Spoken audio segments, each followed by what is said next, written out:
1 minggu sudah peristiwa tenggelamnya KRI Nanggala 402 di Laut Utara Bali. Proses evakuasi masih terus dilakukan. Tim gabungan yang terdiri dari polisi, TNI AL, SAR, BPBD, dan Polda Bali terus bersiaga di posko Celukan Bawang setiap harinya.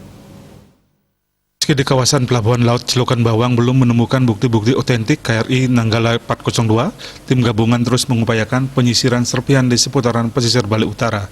Bahkan radius penyisiran dilakukan sepanjang 5 mil dari Pelabuhan Celukan Bawang. Guna mempermudah pencarian, satu kapal cepat milik Pol Airut Polda Bali telah diturunkan ke Pelabuhan Celukan Bawang. Tambahan satu kapal cepat ini untuk memperkuat proses pencarian serpihan KRI Nanggala 402 yang berada di sekitar titik pencarian yang dekat dengan Pelabuhan Celukan Bawang. Hingga total ada kurang lebih 7 armada baik perahu milik Pol Airut Polda Bali dan Basarnas yang disiapkan di kawasan Celukan Bawang. Informasi di lapangan, evakuasi badan KRI Nanggala 402 akan diupayakan untuk diangkat. TNI AL akan bekerjasama dengan SKK Migas untuk melakukan pengangkatan pecahan KRI Nanggala 402. Komang Yuda, Bali TV.